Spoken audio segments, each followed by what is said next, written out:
Alright, here is the video review for Studio Series 38, Optimus Prime from the Bumblebee movie in his G1 truck-looking self. He's a very square truck, as you can see. His smokestacks are a little centered more than they were in the movie, which is okay. You get him, you get his nice, very multiple-step instruction manual. He's got a very, 35 steps apparently according to the instructions. It's pretty nuts. So here he is in his truck mode. He rolls. He's a truck. He's big and square. Now, he does have some plates back here. And some people say he looks like he's actually leaning forward. And if you look at the cab and the wheels, they actually are pretty straightly at an L bracket. But there's like a visual illusion of how these panels fold up. Because these are part of the legs. And that's probably the least clean part of the transformation is the way these kind of peg in back here, because the rest of it's fine. And you'll even look, and part of it isn't helped by, like, you'll see the straight line here on the door, but this piece actually is at a slight angle, and there's some optical illusion that makes it look like he's tilting forward. But if you actually do the measurements, he's actually at a pretty right angle here. Now, I have the gun stored underneath it here like this, and that is one of those things that isn't in the instructions. The instructions have you plug the plug handle into the hitch back here, and I know it's not the hitch. There's a fifth wheel or something for it. But anyway, you can see it's not falling out. You can store it under here. It these panels that flip up kind of hold the tabs in place, and it kind of friction clicks into place right up here in the feet.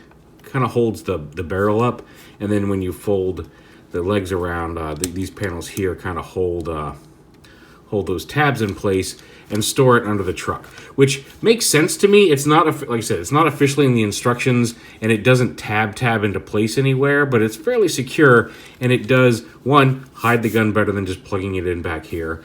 It fills in, like this, see, the gap between the feet and everything, this space is just the perfect right size to hold it, and it fills in this gap here in the middle a little bit better. There's still some gappiness there, but it's just weird to me that that's not the official way to hold it. Now, it may be because it couldn't peg in, although it seems like it would not have taken much engineering to make that work officially.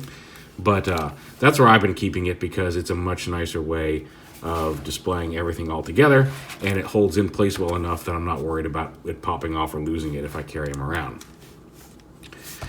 Now, you pop the legs apart just a little bit, and you can wiggle it out. And the official way, this came untabbed. This actually pegs into one side here. The official way to plug it in is to just push it through the thing like that and have it sticking out the back of the trailer, which you can do. And even that's not horrible, but I just think it looks better tucked up in here, because like I said, you can see that empty space there that just so perfectly fits that gun. I don't know why I didn't do it. Anyway, enough about that. We'll take the gun off and we'll start transforming him. He's got the wheels here. You can do like the upper half and the lower half separately in any order. We're going to go ahead and start with the legs. I think it's a little easier. You do want to get these off, these panels off from the smokestacks here, and then split the legs and tab them right here. Bring these down. Fold that piece away. Untab the foot from the side there, and same here, and then rotate this whole piece around, and then rotate the feet flat, and then at this gray piece here, fold it so that it looks like that. So this piece hinges up like that. You can leave it down like this, and that will solve one of the problems with the feet locking, but it will make his feet stick out much further. So you do want to kind of fold that up, and that'll have his feet sit a little bit more natural position. Bring this down, open this panel up, and flip this panel around on both sides. And then bring this down like this. You see that's gonna fill in the lower leg, as well as cover up some of the gapping there. That's gonna fold up into there to fill that space. And then right here, you untab these panels, fold them down, and then it's gonna peg on right here to form the back of the leg. And then it's also going to slide, there's a little tab here on the blue piece You may be able to see it better on this side. There's a little tab right up here on this ankle piece that's going to slot in right up here. So it does lock, and that's where it gets a little tricky with the full robot mode, because that locks the whole leg together and it fills in all the gaps, which is nice. But at that point, the only hinge you've got for the foot is this gray hinge, and it doesn't let the foot come any further forward than this. So if you want to have him in more of a leaning forward or a stepping pose where his leg's back a little bit, if you try to just manually push that, it starts untabbing all of this. So now he is stable like this. It holds it in the position that keeps him flat in robot mode. But if you want to pose him around, just be aware that, like, if you put any pressure on the front of that ankle, it automatically starts popping this whole assembly apart. This will stay together pretty well, but you will have a gap back here. And then once that's done, the last bit on the back of the leg is the little fuel tank here on the side, folds in to fill in that leg. The leg transformation is actually really neat. A little skinnier. That some people have been complaining about how skinny they are, like when you look at them from the front. But the way it all comes together with everything folding in and filling in all the gaps is really pretty neat. Fold that down, and again, we're going to peg it on over that tab, as well as into the back of this gray piece here. And again, it helps if you're not holding onto that ankle while you're doing it, because you're going to put some pressure on it. And then fold that in like that. And there's his legs. And you can see, like I said, if you unpeg this and you don't peg this piece in at the top of the thigh, you can bring that down a little further, but then it gets out, and this comes out in front of the leg, and the foot just sticks out at an awkward angle. You do want to bring that folded up. It's just a shame that couldn't give a little bit more room in the rotational joint here. Like if this just allowed this to fold up a little bit more, just a smidge, it would have been nice, but oh well. So there's the legs. On the front, see, this is already popped off, so you pull this, untab this. This is actually a pretty interesting, the whole transformation is actually pretty cool. So this is actually his backpack, and when you flip it over, this is the robot's backpack. So you bring this whole grill down, see that middle piece swings around. Open these side panels here on the top, or I guess the top side. You can see his arms. His arms are actually folded in very much the same way G1 primes are arms fold in. He's just got some panels to cover it. So bring those down, go ahead and fold those in half just to get them out of the way here, because then we'll take these front panels and split them. This lower half here folds around to hide that silver. So bring that out. This panel right here folds down and over the wheel like that. Same here. Down and onto the wheel like that. You can see it angles over and then down over the wheel. And at this point, I take these middle pieces here, flip them up onto the shoulder, and then you can slide the whole arm assembly out to the side, again, like G1 Optimus Prime, and then out at the hinge. Lift them out to the angle like that. Same here, rotate it out, and out. And then you want to lift this up like this, take his head assembly, pop it out.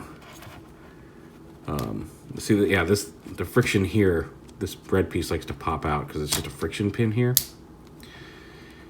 And again, I've done it several times without popping this piece apart, but because we're really reviewing it, it has to come out.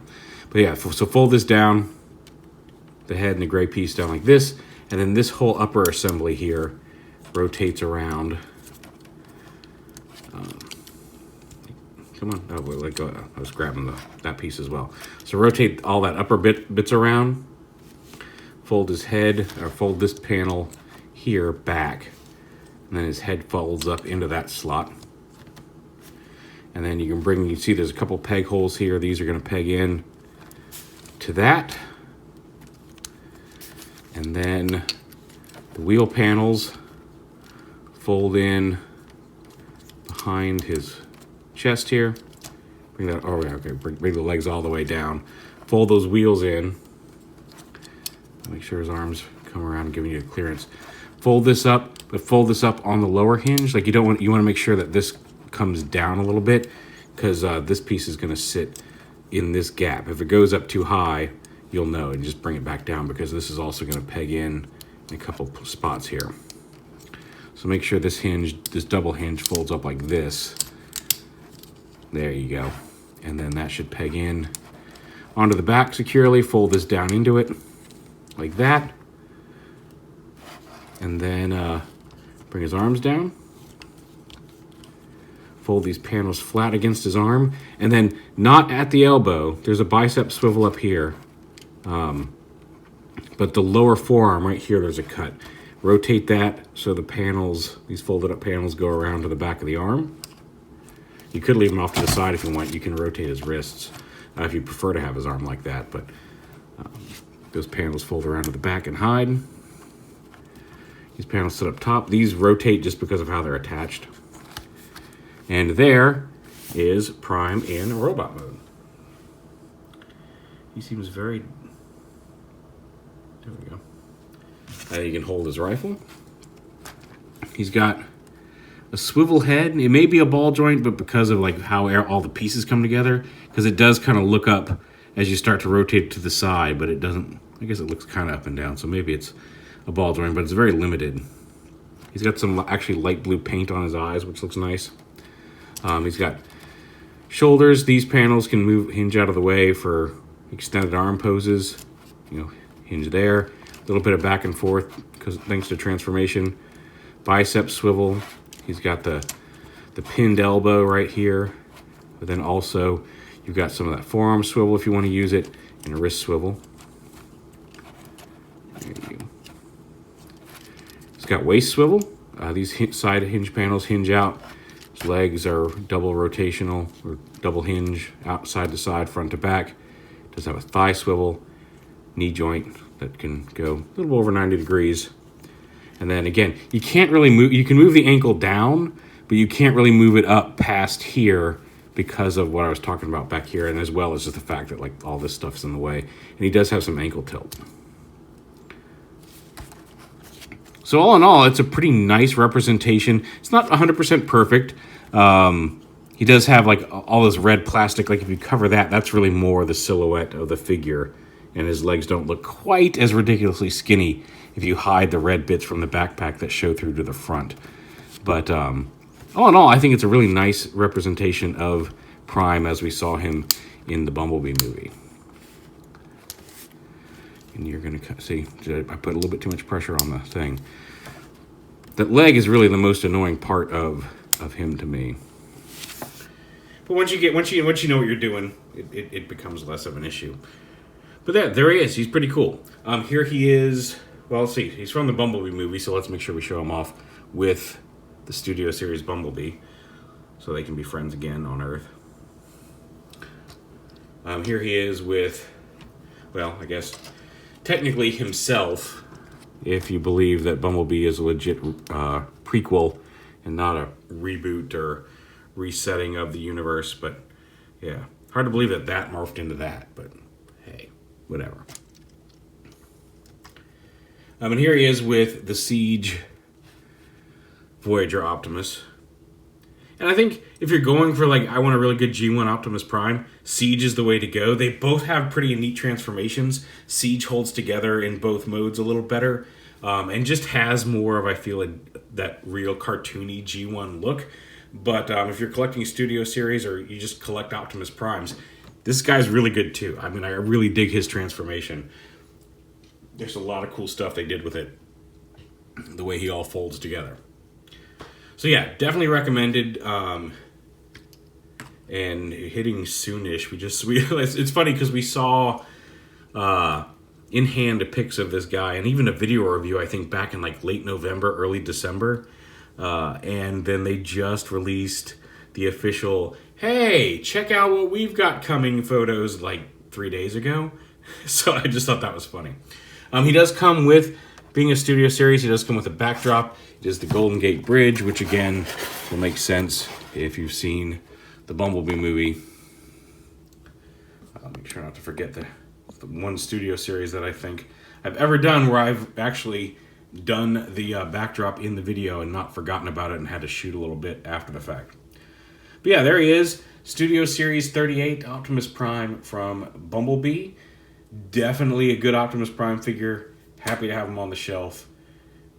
Pick him up if you get the chance.